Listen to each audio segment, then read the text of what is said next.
목사님은 목적이 하나밖에 없어요.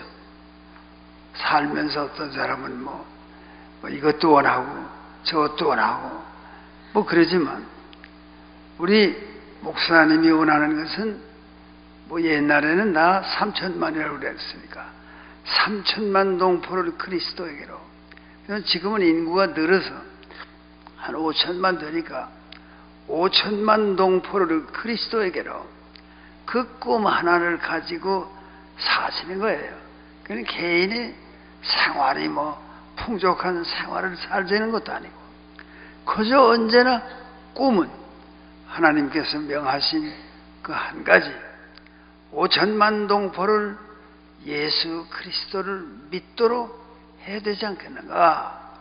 그 꿈이 가슴 속에 있어서 내가 저를 아는 수십 년 동안 그냥 한 번도 그 마음의 자세가 변한 일이 없어요. 늘 그거 한 가지가 꿈이에요. 그러니까 저희는 목사님들도 유명하게 되면 뭐 스캔들도 많이 나고 그래요. 그러나 우리 목사님은 뭐 이러쿵저러쿵 하는 말이 없어요. 왜? 목적이 그거 하나니까.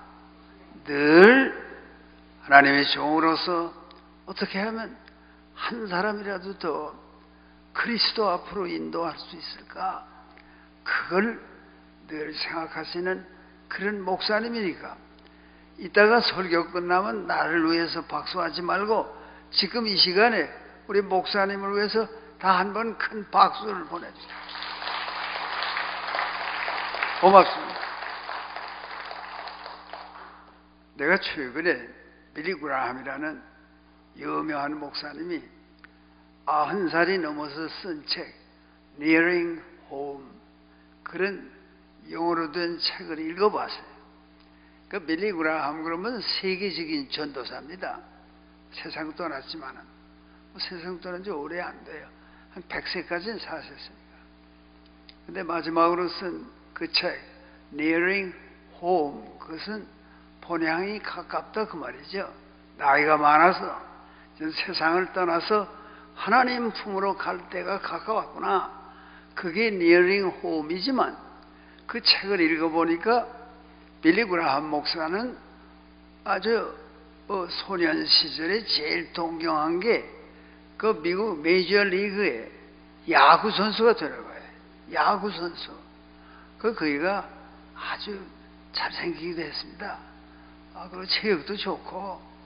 그런데 그렇게 하나님의 뜻을 받들어서 세계에 전도하는 세계 아마 180국가를 돌아다니면서 전도했다니까 한국에도 여러 번 오고 그이가 6.25 전쟁 중에 51년인가 부산에 왔었어요. 그 팀을 데리고 군인들에게 전도하기 위해서 왔지만 그래 부산 시내 어디서 큰 광장 같은 데서 51년에 그분이 빌리 그라함 목사가 설교하는데 내가 갔었어요. 그때 나도 젊었었죠. 51년이니까 갔는데 참 설교 잘해요.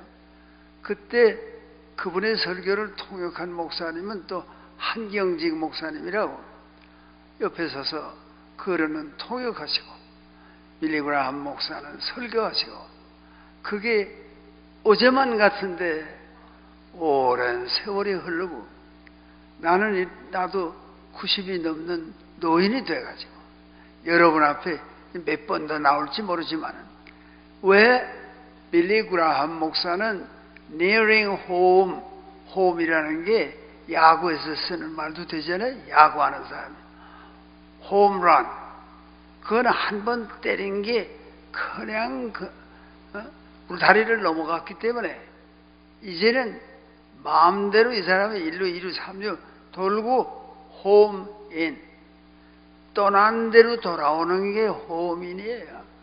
그러니까 홈 집으로 본향으로 가는 거나 시작한 대로 돌아서 도로 갔다. 그게 홈인이에요. 그러니까 목사님이 젊어서 어떻게든가 좀 야구 선수가 돼서 그냥 사람들이 많이 모이고 또 우리나라도 점점 야구 구경 다니는 사람이 많지만 미국에는요, 야구라면 한동안들 미칩니다. 그러니까 그렇게 많은 사람이 모인 데서 한 번 홈런을 때리고 그러고 안 받고 이렇게 하는 그게 꿈이었대요. 근데 하나님께 사로잡힌 바 돼요. 하나님이 시키는 대로 해야 되거든요. 그러니까 왜 이런 말이 있잖아요. 성경에도 사랑 안에서 부르심을 받아서 되는 거예요. 이렇게 예수를 믿게 되는 거, 그게 사명이 없는 사람은 부르심을 못 받아요. 하나님께서 뜻이 있어서 여러분을 부르신 것처럼 그이가 아주 20대 하나님의 부르심을 받아가지고 어떻게 하든지 그리스도를 위해 모든 것을 바치자, 그런 생각을 하고, 이 빌리 그라함 목사가 뭐가 유명한 거 아니에요? 양키 스테디움이라면 야구장이에요. 큰 데죠. 거기에 뉴욕 사는 사람들을 모아놓고 설교를 하고 전도를 하는, 그러니까 그렇게 사람이 많이 모인 거예요. 하나님이 시키시는 일은 처음에는 이해 못하지만 빌리 그라함은 자기가 야구선수 되고 싶었다는데 하나님은 아니야, 야구선수 안 돼도 양키 스테디움에서 아주 큰 운동장이죠. 거기에서 사람들을 모아놓고 너는 성경의 말씀, 그리스도의 복음을 전하게 되는 거야. 그렇게 되셨더라고요. 그래서 93살에 쓰신 그 작품에 그 니어링 홈이에요. 야구 선수다운 얘기인 동시에 본향 찾아가는 거 아닙니까? 다 왔다가 주님이 보내셨으니까 보내신 그곳, 야구 방망이를 든 사람은 방망이를 들고 그 날아오는 공을 때린 그 장소로 다시 가는 거예요. 다 그래야 nearing home, home in, 홈런이니까 그게 완성이 되는 거예요. 나는 나이가 그렇게 이제 많아가지고 목사님이 자꾸 93살이라니까 93살로 해둡시다. 93살이 되기까지 살아서 말이에요. 이제 남은 시간이 얼마 안 되는데 그걸 어떻게 이해하고 나는 살아가는가? 그게 중요한 과제 아니에요. 여러분은요, 앞에 오는 세월들을 생각해야 됩니다. 나는 매일 아침 일어나면 새벽에 고개 숙이고 기도하는 것이 주님의 뜻대로, 주님의 뜻을 이루소서예요.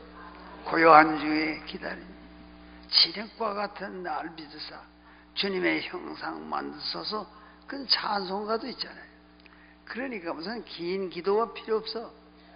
하루 새벽에 일어나서 고개 숙이고 기도하면은 그건 한마디, 주님의 뜻을 이루소서. 내 뜻대로 사는 게 아니라 주님이 나를 불러서 여러 가지 어려움을 겪지만 승리하게 하셔서 지금 이 나이가 돼서 여러분에게 오늘 같은 날 다른 즐거움을 다 포기하고 이 기도원을 찾아와서 기도하겠다. 그 정성이 어디예요? 그 복을 안 받겠습니까? 다 축복을 받게 되죠. 그래서 내 생을 나는 돌이켜볼 것밖에 없으니까, 자, 일제시대에 태어나서 일제시대에 고생하며 살았어요. 일본 사람이 말이에요, 한국 사람을 우습게 보는 거야. 아니, 머리도 좋고 똑똑한 사람이 많은데 일본이 주가 돼서 한국을 강제로 합방했기 때문에, 그리고 일본을 만들었기 때문에 우리가 태어날 때는 조선, 대한 없어요. 일본밖에 없었어요. 그런 시대를 살면서 말이에요, 일본 말로 교육을 받고 또 조선어, 우리 말은 쓰지도 못하게 해서요, 그걸 못 썼어요. 집에 사는 우리 말로 부모하고 얘기하다가 학교만 가면 일본말로 해야 돼요. 어렵잖아요. 그러나 일본 선생은 학생이 일본말을 하면 교무실에 불러다가 야단쳐요. 너는 왜 한국말을 쓰냐? 일본말로 해야지. 그게 어디 있어요? 또 너의 이름이 뭐 김아무개, 이아무개, 박아무개 그거는 한국 사람처럼 들리니까 이 창씨 개명을 하여라. 이름을 바꾸라는 거예요. 성도 바꾸고. 그래서요. 해방되기 전에 그러면 성을 갈면 그거 사람이냐? 이런 말 하지 않아요.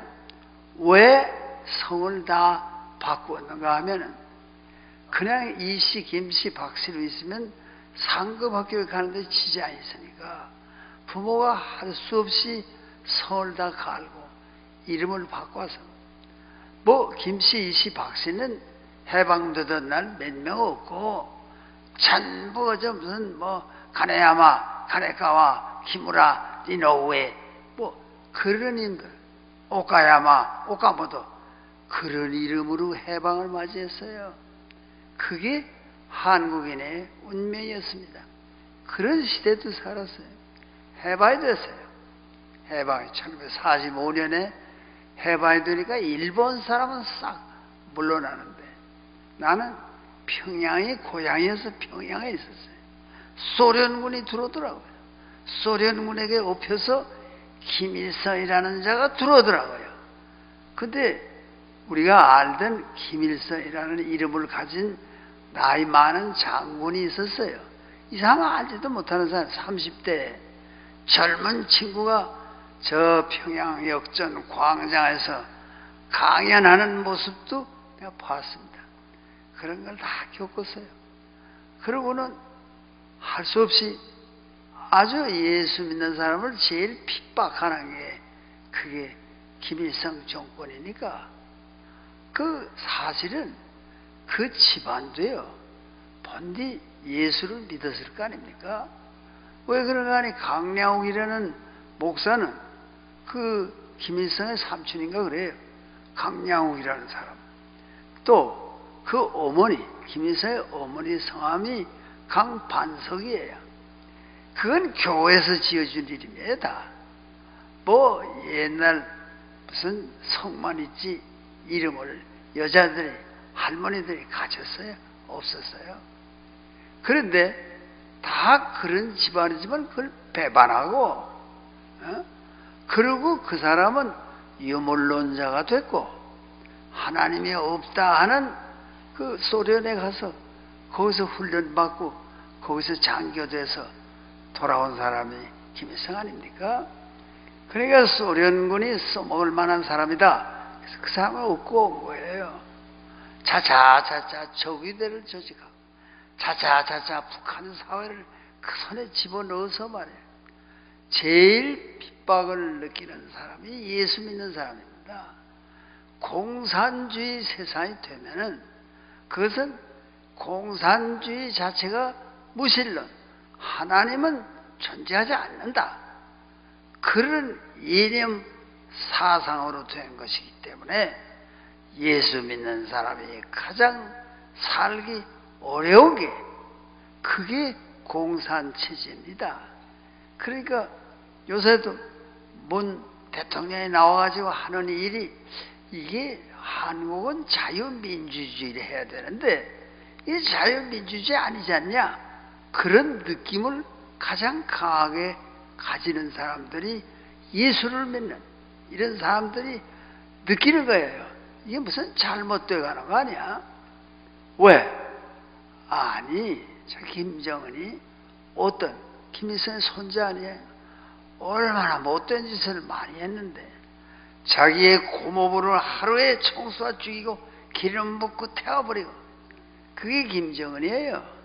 물론 사람이 뭐 예수를 믿고 개과천선해서 좋은 사람이 됐다.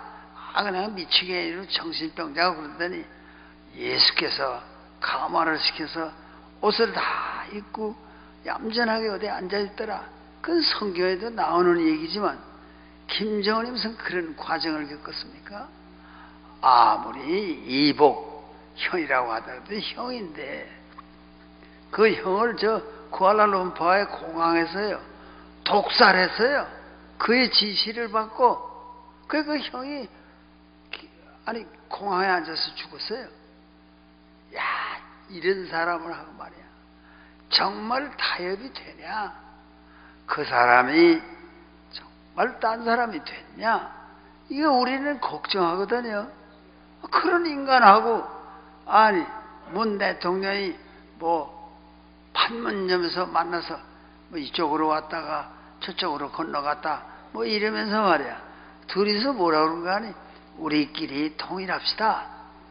아니 김정은하고 문재인이하고 둘이가 한반도 통일을 해요? 어림도 없어요. 우리는 알고 하는 말이지 누구라도 와서 얘기하자고 그래요. 그 두 사람이 왜 통일을 할 수가 없는가 하니 북조선이 생긴 거는 소련군 때문에 생기고 중공군이 와서 도와서 있으니까 그걸 끊을 수가 없는 거예요. 대한민국은 왜 생겼는가?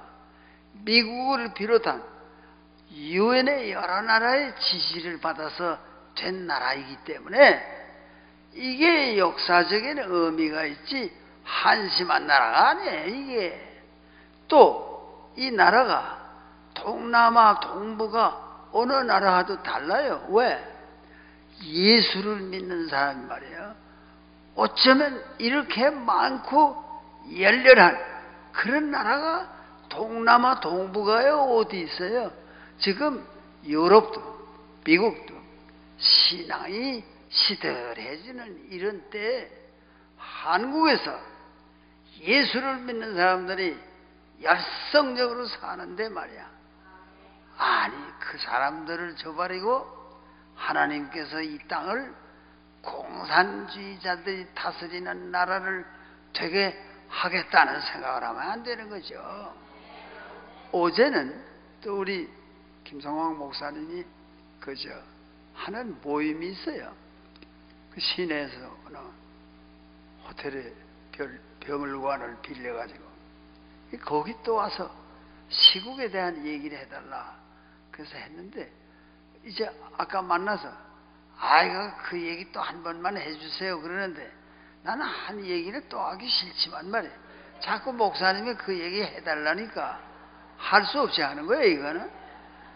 그런데 그 시간에 무슨 생각이 떠오르는가 하니 옛날에 우리가 해방되고 저 평양 살았으니까 평양에 조그마한 성결교회가 있었어요. 거기에 이성봉 목사님이 성결교회 목사님이니까 그 교회에서 부흥회를 했습니다. 그때 내가 젊은 나이죠. 그래 매일 새벽에 그 부흥회에 갔어요. 그 목사님이요 아주 체구가 좋고 목소리가 좋고 이 설교하다가도 찬송가도 한마디 부르고 멋있는 분이에요. 근데 그이가 그때 그러니까 1945년 5년 겨울에 부흥회를 할 때 그해 해방된 해 겨울에 목사님이 말이에요 뭐라고 그러시는가 하니 자기가 20이 되고 이제 주님의 감화를 받아서 성령의 감화로 예수를 믿기로 결심했대요. 그래서 그냥 문화 그리스도를 위해서 내가 모든 것을 바치자. 그때 1940년대, 50년대, 60년대 이 나라에서 가장 유명한 부흥 목사가 성결교회 이성봉 목사님이었습니다. 요새는 뭐 목사님이 여러분들 계시지만 그런데 그렇게 생각하고 기도하고 이러는데 말이에요. 병에 걸렸대.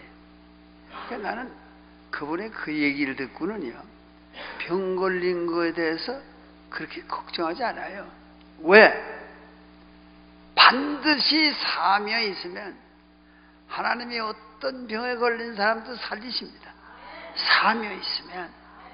아니 사명이 없으면 가면 되지 또 살아서 뭐예요? 사명을 주셔서 그 사명대로 살겠다 하는 사람에게는 하나님의 특별한 은혜를 주셔서 삽니다. 근데 목사님이 지금 이성복 목사님이 아주 젊은 나이에 내가 주를 위해서 모든 걸 바치자 결심했는데 병이 났어요. 아니 뭐 기도를 해도 뭘 해도 안 낫는데요. 그러니까 다른 사람들도 오래 못 살겠구나 그렇게 생각을 했는데 목사님이 이성복 목사님이 뒤에 유명한 목사가 됐지만 그분이 기도했대요. 마지막으로 낫질 않으니까. 그래서 하나님 저를 살려주셔야죠. 이렇게 기도를 하면서 하나님 제가 죽으면은 하나님이 손해 나십니다. 이랬대요. 그런 기도. 그거 듣기는 좀 거북하는 기도지만 그랬더니 하나님이 생각이 바꾸셨는지 그때부터 낫기 시작해가지고요 건강한 분이었습니다. 그이가 아마 60이 넘도록 사시면서 말이야 전도도 많이 하고 그랬어요. 그러니까 병나면 뭐 병원에도 가고 약도 쓰고 기도해야죠. 그렇지만 절대로요 나는 경험이 있어요. 사명 있는 사람은 안 죽습니다. 내가 6.25 사변 때요 부산에 피난을 가 있었어요. 그때 대학의 4학년이에요. 피난을 가 있는데 아니 글쎄 피난을 가서 그것도 또 학교에 내가 총학생회장이기 때문에 학교를 지키다가 교수 한 분이 오셔서 지금 이거 이럴 수가 없다. 인민군이 다 왔으니까 며칠만 나가 있다 오라. 그래서 또 학교 회계에서 봉투도 여비도 하나 마련해 주시면서 자네들 좀 다녀와. 며칠만 있다 들어오면 되잖아. 이 공산군이 들어왔어 벌써. 그래서 학생회 간부들을 거느리고 학교를 떠나고 서울을 떠나서 그땐 벌써 저 한강 철교가 파괴됐을 때인데 폭파됐을 때예요. 그러니까 뭐 그리로 걸어서 건너갈 수는 없고 다들 우리는 연세대학이 신촌에 있으니까 거기서 서강으로 해서 매생이를 타고 조그만 배를 타고 일행이 한강을 건너서 남쪽으로 걸어갑니다. 암호영동 버지나 그 오후에 시작이 됐는데 가다 어디까지 갔는지 아세요? 부산까지 갔어요. 가다 뭘 좀 타기도 하고 했지만 부산까지 갔는데 이게 서울에 돌아오는 거예요.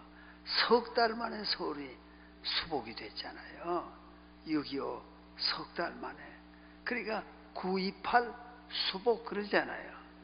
인천 상륙은 9월 15일에 했고 유엔군이 그리고 28일에 서울에 옛날 중앙청 자리에 유엔군이 진주해서 거기에다 뭐 태극기도 꽂고 이렇게 된 것은요 그거는 28일입니다.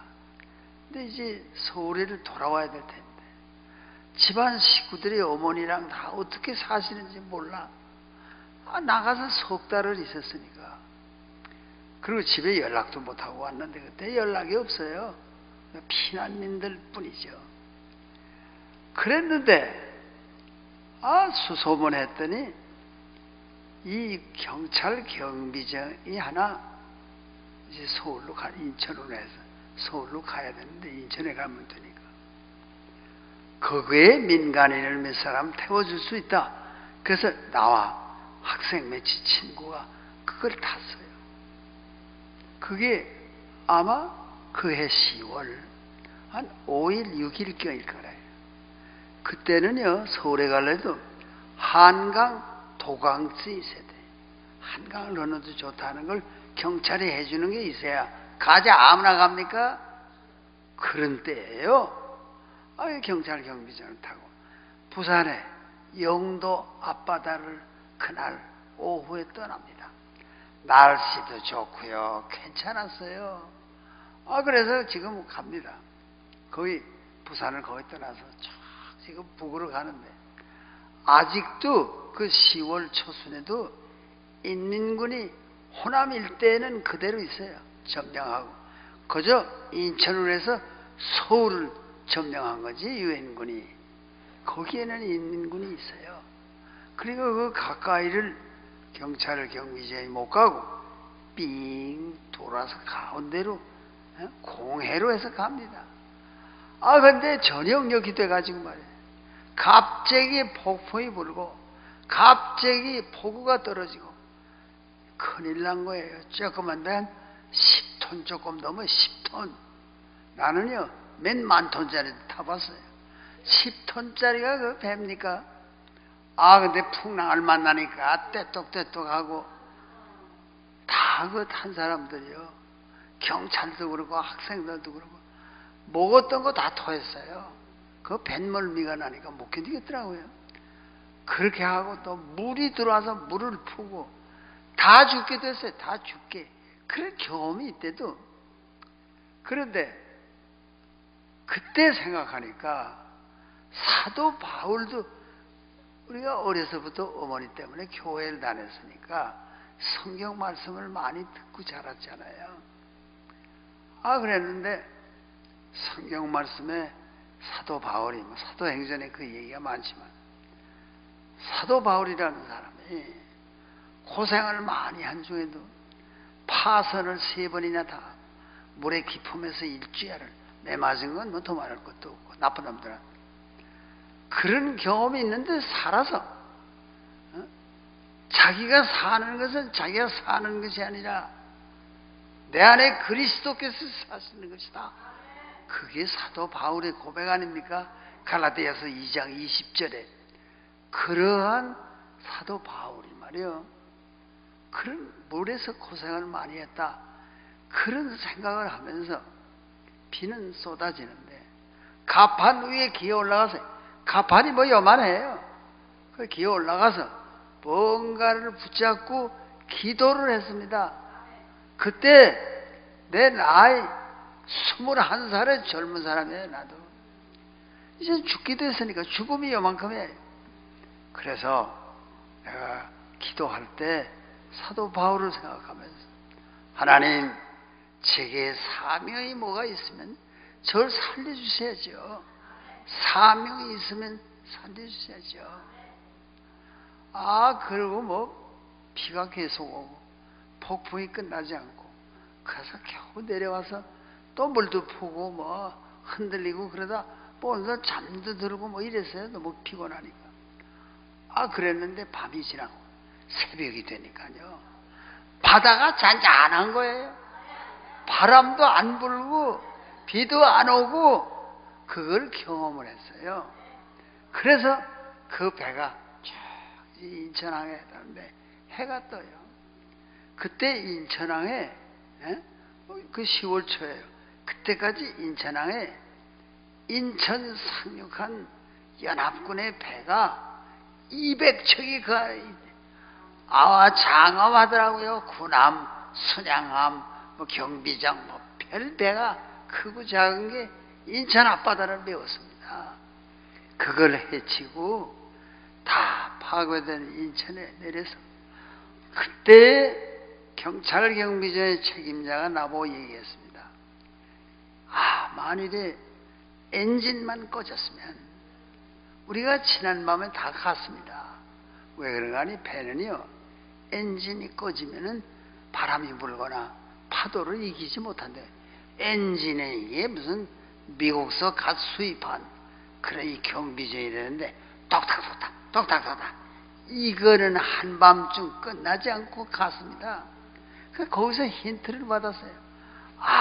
인간이 사명이 있어서 기도를 해서 엔진이 가기만 하면 사람은 사는 거로구나. 그러니까 여러분에게 전할 수 있는 말씀이 그건데 이성복 목사님이 그렇게 해서 병이 치유가 되고 주님을 위해서 한평생을 바쳤다. 그런데 그이가 그 목사님이 기도할 때 나 죽으면 하나님 손해납니다. 그걸 내가 그제 그 강연자에서 뭐라고 했는가 하니 그 이성복 목사는 나 죽으면 하나님 손해납니다. 그런 기도를 했대지만 지금 시국이 어렵다. 대한민국이 어렵다. 그러면 대한민국이 망하면 하나님 손해나십니다. 하나님이 대한민국을 살리지 이걸 못 살게 만들 리가 없지 않느냐. 그런 얘기를 한 걸 우리 김성광 목사님이 좋아하셔요. 그래서 나보고 오늘도 그 얘기 좀 해달라고 그래서 한 걸 또 했어요. 금요일에 한 걸 또 했어. 그러니까 예수를 믿는다는 것은 어떤 일입니까? 어떤 일이 있어도 살아남는 것이 이 신앙이에요. 나는 매일 아침 일어나면 그런 기도를 한다 그랬어요. 주님의 뜻을 이루소서. 주님의 뜻대로 살면 돼요. 이제 저녁 때가 되면 하루가 끝났으니까 내 일은 일단 끝난 거예요. 에? 젊은 사람은 내일을 꿈꾸죠. 나이가 90이 넘은 사람은 내일을 꿈꾸지 않아요. 언제라도 하나님이 부르시면 나는 간다. 근데 우리 목사님이 나보고 그래 빨리 가지 말고 좀 더 있다가 100세쯤 돼야 되지 않겠는가 그렇게 자꾸 부탁을 하니까 이것도 힘들어요. 나이 90이 넘어서 사는 게 쉬운 줄 아세요? 힘들지만 그렇게 살 수밖에 없는 거 아닙니까? 또 이 기도원에 와서 설교를 할 수 있는 동안 한 20년 돼서 이 기도원 서자마자 제가 목사님이 나보다 나이는 참 젊지만요 나한테 잘해요. 그래서 이 설립하고 또 여기 와서 좀 설교를 해주시오. 그런데 우리 목사님이 또 담대하거든요. 정치에 또 무서워하는 게 없어요. 무슨 얘기라도 합니다. 그래서 그게 마음에 맞아가지고 오랫동안 그렇게 지냈습니다. 여러분, 우리가 사는 것은 우리 자신을 위해서 사는 게 아닙니다. 우리가 사는 것은 예수 그리스도의 영광을 위해서 사는 겁니다. 우리 모든 사람의 일생에는 어려운 고비가 있습니다. 어려운 때가 있어요. 병나서 어렵고 직장을 잃어서 어렵고 사업이 무너져서 어렵고 그러나 비관하거나 하나님이 어디 계셔? 나는 이제 망했어. 그게 사탄의 짓이지. 하나님은 예수를 믿는 사람을 살리시려고 마음먹고 그 역사 속에 태평양의 새 시대를 만들어 주시면서 한국 사람으로 하여금 너희가 큰 역할을 하는 새로운 시대가 온다. 아니 그런 한국이 무너집니까? 나는 그래서 늘 무슨 얘기를 하는가 하니 이 한국에 휴전선이 있고 비무장지대가 있어요. 그게 저 판문점 쪽에 있잖아요. 그래서 그게 남쪽으로 2km, 북쪽으로 2km가 비무장지대입니다. 그건 사람이 못 들어가요. 그거는 뭐 누구 땅도 아니고 그건 남아있는 땅입니다. 그런데 동에서 서가 250km예요. 동해안에서 서해안까지가. 그런데 그걸 평수로 계산을 하면요 2억 7천만 평이 거기 있습니다. 하나님이 그걸 두신 까닭은 한국이 장차 하나님께 영광을 돌리는 위대한 한반도가 돼야 된다. 그걸 남겨놓으신 거예요. 왜? 이 박근혜 대통령이 나한테 전화한 거 꼭 평생에 한 번이에요. 지금은 뭐 큰 집에 가 있으니까 뭐 전화하겠어요? 못하지만 하고 싶어. 또 큰 집이라는 게 나도 가서 살아봐서 아는데 집만 크지 또 방은 좁아요. 거기 가서니까 뭐 지금 연락할 길이 없지만 그분이 그래도 나한테 전화를 하고 오바마 초청을 받아서 미국 갈 때 그저 가서 연설을 하게 되는데 좀 유익한 얘기가 있으면 들려주세요. 직접 전화했더라고요. 그래서 그때 나는 늘 꿈이 태평양의 새 시대, 한국의 역할, 하나님이 주시는 거죠. 지금 있는 비무장지대, 그걸 DMZ라고 그래요. 비무장지대, 그게 얼마나 되냐?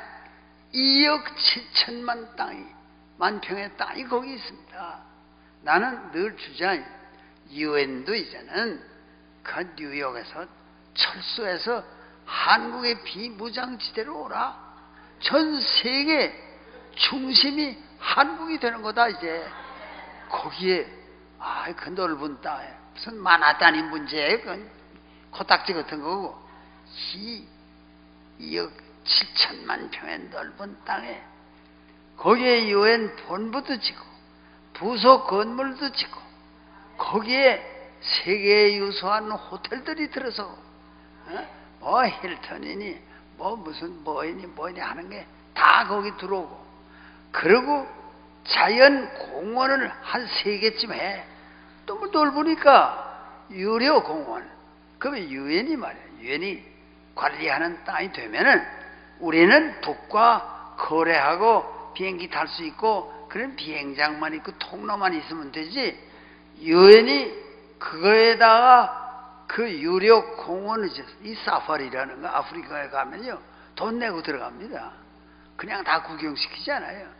우리도 천연 동식물이 말이야, 아니 70년 가까이 버려뒀으니 얼마나 대단하겠어요. 거기 그 관심 있는 사람 많아요. 유료 공원을 만들어서 그걸 받고, 유명한 호텔들이 있어서 다 이 극동 또는 이 동남아 구경을 하려면 소련 가기도 쉬워요. 러시아에 가기도. 여기 와서 서울에 그 비무장지대에 생긴 새 유엔 도시에 와서 다 거기서 일본도 가고 중국도 가고 어디도 가라. 한국이요 세계의 등불이 됩니다. 유명한 인도의 시인 타고르이 일찍이 예언했어요. 한때 동방에 등불이던 코리아, 그게 지금은 이렇게 일제시대에 왔었으니까. 그렇지만 오진 못하고 동경에 있으면서 그 시를 하나 보내주셨더라고요. 동아일보에. 그 시가 이 아시아의 등불이었는데, 이 등불 다시 켜지는 날 세계를 밝힌다. 그게 27년인가 1927년에 타고르이 지은 시예요. 한국의 미래를 그 시인은 내다본 거예요. 예수 믿는 우리가 한국이 새로운 예루살렘이 된다. 두고 봐라. 그 예루살렘은 전쟁이나 자꾸 하고 세계 평화를 위해서 이제 DMZ는 위대한 한국을 상징합니다. 그런 꿈을 가지고 이 지금 정치가 잘못된 것을 그대로 두면 안 돼요. 이 정치가 왜 잘못됐는가 하니, 대한민국은 자유민주주의로 나가야 돼요. 그러면 그 이명박 대통령도 그것만 내세우지, 박근혜 대통령도 자유민주주의만 내세우지.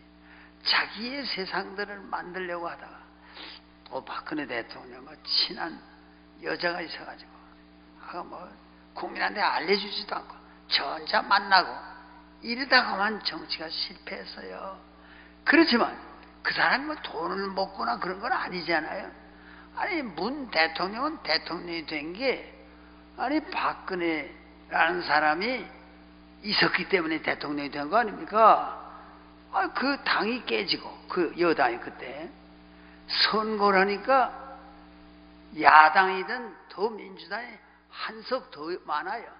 그래서 그게 일당이 되고, 이제 정부 여당이든 당은 박근혜 당은 제2당이 되고, 그다음 또 갈라서서 나가고 또 나가서 그 중에 28명이 말이에요. 박근혜 탄핵에 찬성표를 던졌어요. 당을 나가가지고. 안 했으면 탄핵은 안 당할 거 아닙니까? 이게 정치가 엉망이 됐지만 하나님은 이걸 통해서도 조국을 살리려고 하시지, 이게 무너지게 하시지 않으니까 여러분은 소망 중에 그날을 기다리면서 늘 기도하면서 그런 자세로 살기를 바라면서, 또 우리 목사님이 또 무슨 얘기도 하시고 해야 돼요. 나만 자꾸 하면 또 목사님이 날 미워하실 거 아니야. 길게 한다고. 여러분에게 드리는 말씀은 이걸로 끝내고 목사님이 얘기를 듣도록 하겠습니다.